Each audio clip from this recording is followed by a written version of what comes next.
Pemirsa, dosen di Louisiana State University, universitas negeri terbesar di Baton Rouge, negara bagian Louisiana ini adalah penemu varietas padi dengan kandungan protein tinggi pertama di dunia yang sudah dipasarkan secara komersial di Amerika.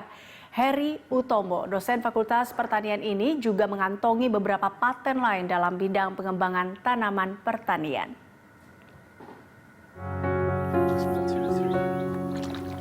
Inilah varietas padi Frontier yang ditanam di sawah negara bagian Louisiana.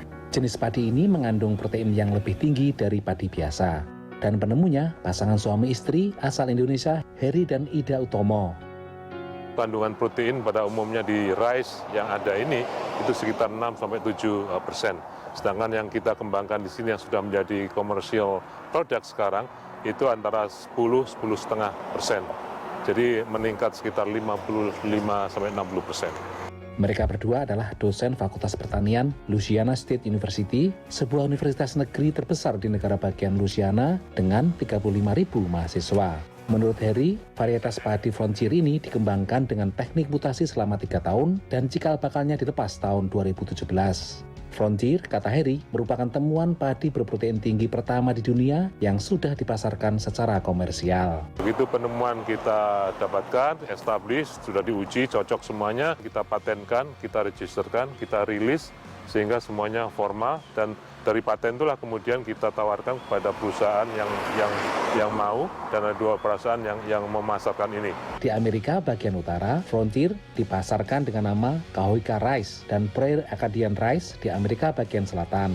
Selain paten dari Frontier, Heri yang datang ke Amerika tahun 1986 ini juga mengantongi 6 paten lainnya yang berhubungan dengan pengembangan tanaman pertanian. Pencapaian akademis ini tidak lepas dari peran istri yang menjadi partner penelitian dalam penemuan padi Frontier. Prof. Heri dan saya itu membawa komponen-komponen yang sangat berbeda yang diperlukan untuk menghasilkan high protein rice ini.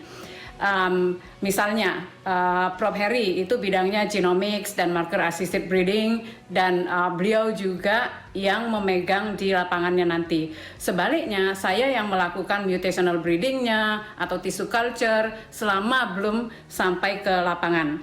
Jadi Prof. Heri memerlukan bidang saya memerlukan bidang Prof. Heri, dan kalau kita melihat ke depannya bahwa ini sesuatu yang akan besar hasilnya, itu kita akan terus semangat kerja, nggak sempat mikir yang lain-lainnya.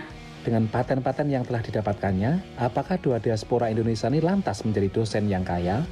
Bagian dari profit yang dihasilkan dari licensing ini, itu tentu dibagi-bagi. 60% kembali ke LSU. Kemudian 40% itu dibagi di dalam beberapa bagian termasuk para inventornya. Meski varietas padi yang mereka temukan tidak cocok untuk ditanam di Indonesia, dengan pengetahuan dan keahlian yang dimiliki, Heri Utomo membuka diri untuk bekerja sama dengan Indonesia mengembangkan padi berprotein tinggi. Dari Baton Rouge, Louisiana, Supriyono dan Alam Burhanan, VOA.